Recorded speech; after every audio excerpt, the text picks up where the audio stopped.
నమస్తే, నేను సిరి. నిన్న మీడియా సమావేశంలో ఏపీ ముఖ్యమంత్రి చంద్రబాబు నాయుడు గారు అయితే ఒకటే మాట చెప్పారు. సాధింపు చర్యలకైతే మేము పాల్పడం, కక్ష సాధించాలి అనుకుంటే ఎప్పుడో జగన్మోహన్ రెడ్డి గారి అరెస్ట్ అయ్యేదని చెప్పేసి అయితే తను కరాఖండిగా చెప్పడం జరిగింది. ఇంతకు అసలు అక్కడ ఏం జరిగిందనే అంశాన్ని మనకు వివరించడానికి మనతో పాటు ఉన్నారు Janasena official spokes person Srinivas గారు. నమస్కారం సార్. ఇప్పుడు చూస్తుంటే నిన్న మీడియా సమావేశంలో ఏపీ ముఖ్యమంత్రి చంద్రబాబు గారు మాట్లాడారు. అంటే కక్ష సాధింపు చర్యలు అయితే కాదు, మేము చెయ్యము, అలా చెయ్యాలనుకుంటే జగన్మోహన్ రెడ్డి గారి అరెస్ట్ ఎప్పుడో అయ్యేది అన్నట్టుగా మాట్లాడడం జరిగింది. ఏంటంటారు అసలు? ఏమవుతుందంటే సరే, గత 5 సంవత్సరాల్లో ప్రజలు కావచ్చు, ప్రతిపక్షాల పార్టీ సంబంధించిన నాయకులు కావచ్చు, ప్రజా సంఘాలు కావచ్చు, అప్పటి ప్రభుత్వం వలన చాలా ఇబ్బందులు పడ్డారు. సహజంగా ప్రజలు ఏం కోరుకుంటారంటే ఇన్స్టెంట్ జస్టిస్. 5 సంవత్సరాలు మేము చాలా నరకయాతన అనుభవించాం జగన్మోహన్ రెడ్డి గారి గవర్నమెంట్లో. అధికార పార్టీకి సంబంధించిన వారు వాళ్ళు ఇష్టారీతిన చేసినటువంటి వ్యక్తిగత దాడులు కావచ్చు, లేకపోతే దోపిడీ కావచ్చు, రకరకాలైనటువంటి కార్యక్రమాలు చేసుకుంటూ వచ్చారు. ఆ సమయంలో మేము మాట్లాడలేనటువంటి పరిస్థితి. అందుకనే ఆ ప్రభుత్వం మీద భయంతో ఓటేసి మీకు అధికారం ఇచ్చాం. ఖచ్చితంగా ఎవరైతే ఆ రోజు ప్రజా వ్యతిరేకంగా పనులు చేశారో వాళ్ళందరి మీద మాత్రం ఖచ్చితంగా చర్యలు తీసుకోవాలనే కోరిక ప్రజల్లో చాలా బలంగా ఉంది. ఈ ప్రభుత్వం వచ్చి 6 నెలలు పూర్తయింది, 7 నెలలు అడుగుపెట్టాం. అయినా కూడా ఇంకా సరైన చర్యలు తీసుకుంటలేదు అనే భావన ప్రజలైతే ఉంది. ఎందుకంటే ఈ రోజుకి కూడా కొంతమంది మనం చూశారు, విజయసాయి రెడ్డి గారు చంద్రబాబు గారిని ఉద్దేశించి ఏం మాట్లాడాడైనా, మళ్ళీ మీరు బతికుండుంటే మేము అధికారంలోకి వస్తాం, నువ్వు బతికుండుంటే నేను జైలుకి పంపిస్తామనే మాటలు మాట్లాడుతున్నారు. అంటే ఇటువంటి వ్యాఖ్యలు చేసినా కూడా ఎటువంటి కేసులు పెట్టట్లేదు, ఎటువంటి చర్యలు తీసుకుంటలేదు అనేటువంటి భావన ఒకటి. అదే సందర్భంలో కొంతమంది ఇప్పటికీ స్వేచ్ఛగా తిరగలుగుతున్నారు.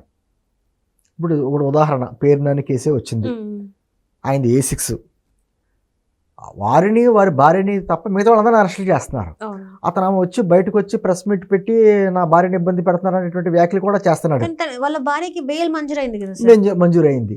నేను అంటే అంతకు ముందు లుకౌట్ నోటీస్లో ఉన్నారు కదా, లుకౌట్ నోటీస్లో ఉండి కూడా వచ్చి ప్రెస్ మీట్ పెట్టాడు. ప్రజల్లో ఇటువంటి వెళ్తుంది, అరే ఏంటి ఇంత బహిరంగంగా వచ్చి ఇలా ప్రెస్ మీట్లు పెట్టినా పోలీసులు చూస్తేనేమో బృందాల ఎదుగుతున్నాం కానీ అంటున్నారు తప్ప ఎందుకు అరెస్ట్ చేయట్లేదు, పోలీసులకు ఎందుకు కనిపించట్లేదు? అదే రామ్ గోపాల్ వర్మ, అతని గురించి కూడా బృందాలుగా పోలీసులు ఎదుగుతున్నామన్నారు. అతను వచ్చి ప్రెస్ మీట్లు పెడుతున్నాడు, స్టూడియోకి వచ్చి మాట్లాడుతున్నాడు, పోలీసులకు ఎందుకు కనిపించట్లేదు? అంటే ఇవన్నీ ఏ విధంగా సంకేతాలు వెళ్తాయంటే ప్రజల్లో ఒక విధమైనటువంటి అసంతృప్తి ఉంటుంది. ఎందుకంటే ప్రజలకి ఒక విధమైన నమ్మకం, ఖచ్చితంగా కూటమి ప్రభుత్వం రాష్ట్రం అభివృద్ధి గురించి చక్కగా పాటుపడుతుంది, నో డౌట్. అమరావతి పూర్తి చేస్తారు, పోలవరం పూర్తి చేస్తారు, పెట్టుబడులు రప్పిస్తారు, అన్నీ బాగానే ఉన్నాయి, శిక్ష రక్షణ బాగానే ఉంటుంది, దుష్ట శిక్షణ ఎప్పుడు జరుగుద్ది అనేటువంటి వ్యాఖ్యలు వస్తుంటే, నిన్న ఒక మీడియా సమావేశంలో ఇష్టాగోష్ఠి మాట్లాడతారు కదా, పాత్రికేయులతో మాట్లాడుతూ చంద్రబాబు గారు చేసిన వ్యాఖ్యలు ఏంటంటే, నేను కక్ష ధోరణి చర్యలు ఇప్పుడు తీసుకోను, ఒకవేళ తీసుకునే అవకాశం ఉంటే నాకు లడ్డూలో దొరికిన అవకాశం ఏంటంటే సెకీ ఒప్పందాల్లో, విద్యుత్ ఒప్పందాల్లో అదాని సోలార్ పవర్కి సంబంధించి అతని మీద ఏదైతే అవినీతి ఆరోపణలు వచ్చినాయో, లంచం తీసుకున్నాడని, ఆ రోజే మేము చర్యలు తీసుకునేవారం, కానీ అటువంటి పనులు చెయ్యం, మేము చట్టపరంగా ఎలా జరగాలి జరుగుద్దని మాట్లాడుతున్నారు. ఆయన వర్షం నుంచి కరెక్టే. ఎందుకంటే ఈ విధంగా వ్యక్తిగత కక్షలు పెంచుకుని అధికారంలో ఉన్న వాళ్ళ ప్రతిపక్ష పార్టీల మీద ఏ విధైతే గతంలో చేశారు, చంద్రబాబు గారిని అరెస్ట్ చేసినప్పుడు చూడండి, కనీసం నోటీసులు ఇవ్వకుండా ఆయన ఇమీడియట్గా అరెస్ట్ చేసేసి తీసుకెళ్ళిపోయి జైల్లో వేయడం, ఆయన 52 రోజులు ఇబ్బంది పెట్టడం అనేది చూసాం మనం. అది ప్రజల్లో చాలా తీవ్ర వ్యతిరేకత వచ్చింది. చంద్రబాబు గారు కానీ పవన్ కళ్యాణ్ గారిని పదే చెప్తుంది ఏంటంటే, గత ప్రభుత్వం ఎలా పాలించిందో అలా చేయొద్దు, గత ప్రభుత్వం ఎటువంటి చర్యలు తీసుకుందో అటువంటి చేయకూడదు, అలా చేయకుండా చేయడమే మనం చేయవలసింది అనేటువంటి మాటలు మాట్లాడతారు. అయితే ఇంకొక వాదన ఎలా వస్తుందంటే, ప్రజల్లోని కక్ష ధోరణి చర్యలు చేసుకోమని మేము అనట్లా, కానీ చట్టబద్ధంగా కానీ అరెస్ట్ చేయట్లేదే అనే ప్రశ్న. నేను అంటే ప్రజల తరపు నుంచి వచ్చేటువంటి ప్రశ్న. మేము అతన్ని ఇమీడియట్గా గతంలో జరిగినట్టు గోళ్ళ దూకి అర్ధరాత్రి తెల్లవారుజామునో లేకపోతే బెడ్రూమ్లోకి వెళ్ళి అరెస్టులు తీసుకుని అటువంటి చర్యలు చేయమని మేము అనట్లా, కానీ చట్టపరంగా ప్రజాస్వామ్యను దోచుకున్నాడు లేకపోతే ప్రజాస్వామ్యం తిన్నాడు అనేటువంటి ఆరోపణలు వచ్చిన తర్వాత కూడా ఎందుకు చర్యలు తీసుకోవట్లేదు అనేటువంటి ప్రశ్న చాలా అసంతృప్తి అయితే ఖచ్చితంగా ఉంది. నేను నిర్మోహమాటంగా చెప్తున్నా. ఈరోజు కొందరు అరెస్టులు చేయకుండా బయట స్వేచ్ఛగా తిరుగుతున్నారు. అంటే జగన్మోహన్ రెడ్డి అంటే దాదాపు 12 సంవత్సరాలు బట్టి బెయిల్ మీద తిరుగుతున్నాడు చక్కగా, కోర్టు కూడా వెళ్ళకుండా. ఆయన అధికారంలో ఉన్నప్పుడు ఆ ప్రతి శుక్రవారం ఏదో ఒక అధికార కార్యక్రమం పెట్టుకునేవాడు. పెట్టుకుని నాకు ఈ కార్యక్రమం ఉంది కాబట్టి నువ్వు వాయిదా వెళ్ళట్లేదని ఎగ్గొట్టేవాడు. ఇది ఈ 7 నెలల్లో ఒకసారి వెళ్ళాడా? ఒక్కసారి కోర్టుకి వెళ్ళా. మరి ఏం జరుగుతుంది అంటే వ్యవస్థల మీద ప్రజలకు ఒక నమ్మకం కోల్పోతూ ఉంటాం. ఏం జరుగుతుంది అసలు అంటే డబ్బున్న వాళ్ళకి, పదవుల్లో ఉన్న వాళ్ళకి, అధికారంలో ఉన్న వాళ్ళకి ఒక రకంగాను, మిగతా వాళ్ళకి వేరే రకంగా ఈ వ్యవస్థలు పనిచేస్తాయా అనేటువంటి భావన కలుగుతుంది. అయితే ఖచ్చితంగా ఏముంటుందంటే సరే, ప్రజల మనోభావాలు బట్టి ఎప్పుడు పరిపాలించే వాళ్ళు చేరు. ప్రజలకి ఉన్నటువంటి అవసరాలు బట్టి పనిచేస్తారు. ప్రజలు ఏమవుతుంది, మీకు ఉదాహరణ బాగా అందరికీ తెలిసిన ఉదాహరణ, యేసుప్రభుని సిలువ ఎక్కించారు. అప్పుడు ఒక దొంగని, యేసుప్రభువుని, ఇద్దరిలో సిలువ ఎవరికి సిలువ వేయాలంటే ప్రజలందరూ యేసుప్రభుని, అక్కడ ఉన్న వాళ్ళందరూ ఆవేశంతో యేసుప్రభుని సిలువ వేయమన్నారు. ప్రజల అభిప్రాయం ప్రకారం అతను శిక్షించాడు. అక్కడ నేంటుంది ఒక్కొక్కసారి ఉద్వేగ పరిస్థితులు వేరేగా ఉంటాయి.